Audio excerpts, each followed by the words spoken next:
امام مالک کے سامنے ایک شخص آیا اور آ کے کہنے لگا، اے امام، وہ جو بیر علی ہے ذوالخلیفہ، جہاں سے احرام کی آپ نیت کرتے ہیں، احرام تو کہیں سے بھی باندھ سکتے ہیں لیکن جہاں پہ تلبیہ پڑھتے ہیں، جو مدینہ گئے ہیں وہ اس کو آج کل ابیار علی بھی کہتے ہیں، بیر علی ذوالخلیفہ کے مقام کے اوپر جا کر تلبیہ کہی جاتی ہے، لبیک کہا جاتا ہے، عمرے کی نیت کی جاتی ہے۔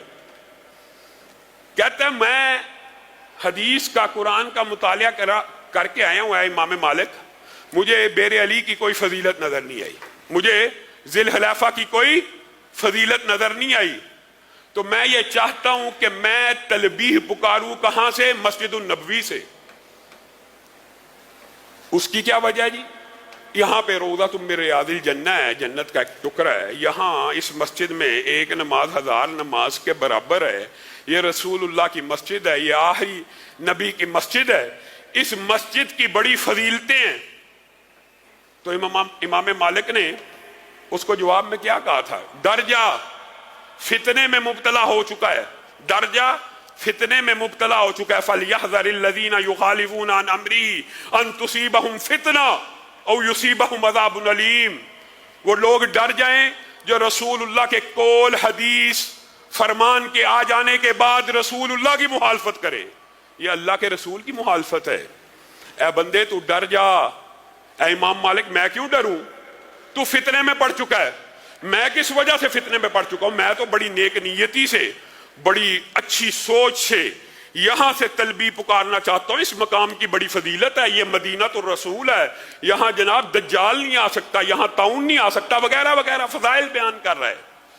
مسجد النبوی کے اور مدینہ طیبہ کے فضائل پہ فضائل بیان کرتا چلا جا رہا ہے۔ امام مالک نے جو جواب دیا وہ میرا اور آپ کا منہج ہونا چاہیے، ساری زندگی کے لیے اس کو پلے باندھ لینا چاہیے۔ امام مالک نے کیا کہا؟ تو یہ سمجھتا ہے کہ جس فضیلت کا تجھے معلوم پڑا، جس فضیلت کی خبر تجھے مل گئی، جس فضیلت کو تو نے پا لیا، جس فضیلت کا ادراک اور شعور تجھے حاصل ہوا، اس فضیلت کا رسول اللہ کو نہیں تھا پتا، اس فضیلت کا رسول اللہ کو نہیں تھا پتا۔ تو یہ سمجھتا ہے؟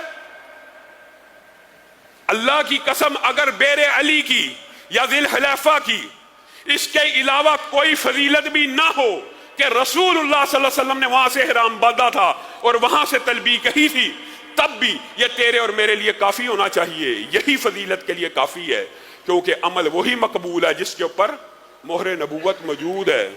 تو نے یہ فتنے کا نیا باب کھول دیا کہ تجھے وہ فضائل معلوم ہو گئے جو رسول اللہ کو بھی معلوم نہ تھے۔ میرے بھائیو، یہاں سے میں اپنی گفتگو کا آغاز کرنا چاہتا ہوں۔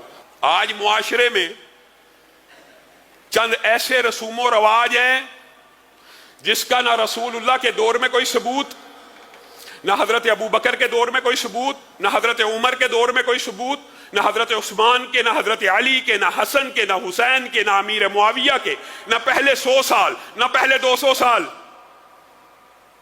پھر 300، 400، 500 سال کے بعد ایک بندے کو راتوں رات وحی آئی، ایک مفہوماً کہہ رہا ہوں، اس کو کچھ فضائل معلوم ہوئے کسی دن کے بارے میں، اور اس نے اس دن کے حوالے سے لوگوں میں کچھ فضائل اور مناقب بیان کر دیے۔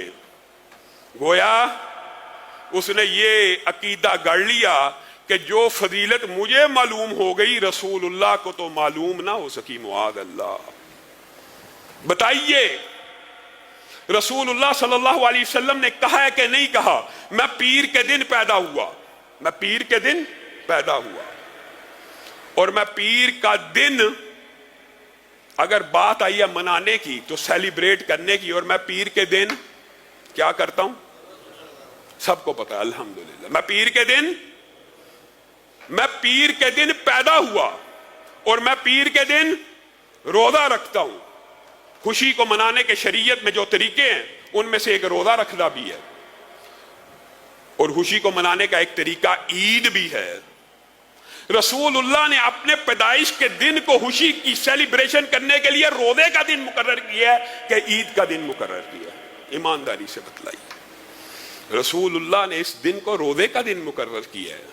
اور اگر کوئی مولوی ہو، مفتی ہو، فقی ہو، مجتہد ہو، جتنا مرضی بڑا عالم ہو، وہ کہ نہیں رسول اللہ نے تو روزے کا دن مقرر کیا ہے اور میں اس کو عید کا دن مقرر کرتا ہوں، گویا اس نے رسول اللہ صلی اللہ علیہ وسلم کے بارے میں یہ بات سوچ لی کہ عید کے دن کی جو فضیلت مجھے ملی ہے وہ رسول اللہ اس سے محروم رہ گئے. رسول اللہ صلی اللہ علیہ وسلم کو خبر نہ ہو سکی اور امتیوں کو خبر ہو گئی.